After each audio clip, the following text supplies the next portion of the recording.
to tell you to be like Daddy. I'm not trying to tell you to be like the deacons. I'm not trying to tell you to be like the mother of the church. But what I am trying to tell you as a child of God, that I understand some things have went wrong in your life. But I don't want you to continue to dwell on those things. I want you to learn to let go and move on to the blessings that God has for you. Well, preacher, what are you saying? How do I let go and move on? You see, Joshua was faced with the same thing that you and I are faced with today. How do I let go of such a great leader as Moses? How do I let go, God, of this man that you used to do great things? How do I let go, God? Y'all go with me to Deuteronomy, the 34th chapter, if you will.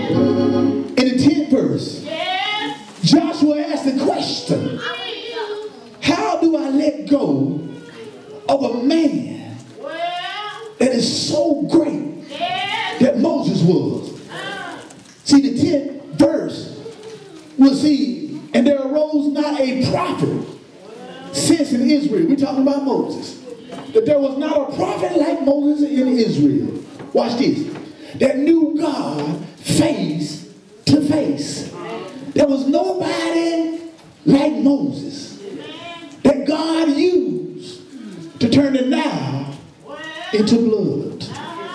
There was nobody like Moses that God used to cause some frogs to cover the land of Egypt. There was nobody like Moses that God used to call a swarm of gnats. There was nobody like Moses that God used to call a swarm of flies. Y'all know where I'm going with this, don't you? There was nobody like Moses that God used to deal with the 10 plagues that plagued Egypt. There was nobody like Moses that God used to lead a cloud of fire by night, pillar of fire by night, and cloud by day. There was nobody like Moses that God used to hold out a stick and a whole sea divided. There was nobody like Moses that God used to make some bitter water sweet. There was nobody like Moses that God used to drop biscuits from the sky. There was nobody like Moses that God used to drop some quails from the sky. There was nobody like Moses that God used to hit a rock to bring water. There was nobody like Moses that God used to speak to a rock, and a rock brought forth water. There was nobody like Moses that God used to erect a bronze snake that was good for snake bites. There was nobody like Moses who God used to wipe out a race of people called the Amalekites. There was nobody like Moses that God used the earth to swallow Korah in his rebellious members. So in other words, Joshua, there will never be another Moses. In other words, the things that you have lost, I want you to know you can't replace it. So don't try to replace it. Just embrace the moment that you had with him. In other words, God was telling Joshua, don't try to replace Moses. Just embrace Moses. Because you can't be Moses. I want you to let go. And move on to your blessing. Joshua said, Lord, I understand all of these things. But how do I let go and move on to my blessing? Y'all still with me, ain't you? Let's go to Deuteronomy, the 34th chapter, in the 9th verse. Now, the first thing that you and I must do, because see, some things I'm holding on to, but I need to receive the blessing that God got for me. But I do know that in order for me to receive the things that God got for me, there's some things that I must do in my life. Now watch this if you will. If you had Deuteronomy, the 34th chapter, in the 9th verse, say amen. Amen. Now all y'all memories is not like mine. I have to write down some things too. But now notice the first thing that you must do. Verse 9. Joshua, the son of Nun, was full of the spirit of wisdom. First, you must be full of the spirit of wisdom. Because I want you to know, now you already a child of God. So you already have the spirit of God in you.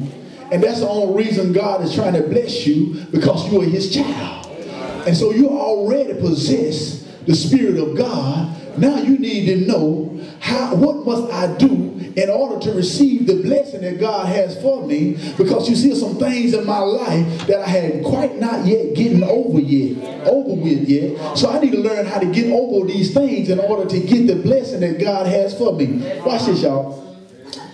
I want you to know that the word wisdom is defined as an acclimated learning.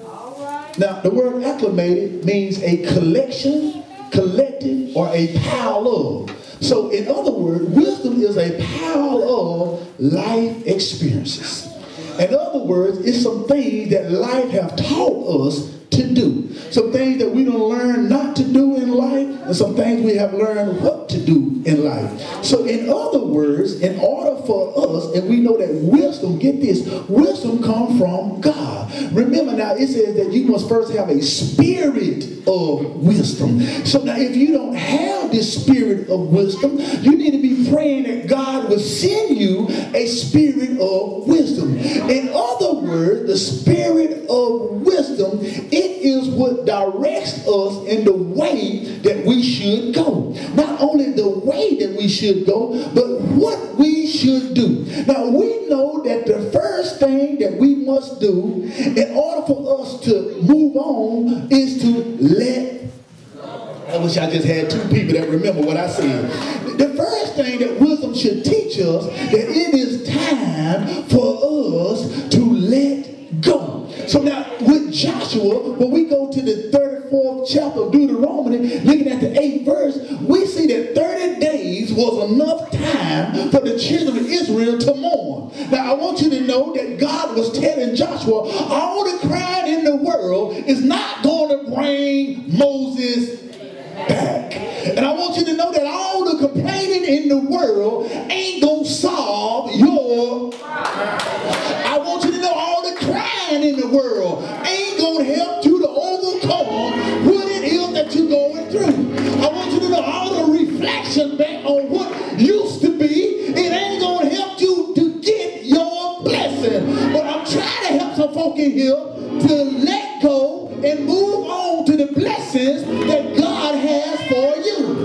Now the first thing, you got to have the spirit of wisdom to understand that it is time for you to let go. Turn to your neighbor and tell them it's time for you to let go. It's time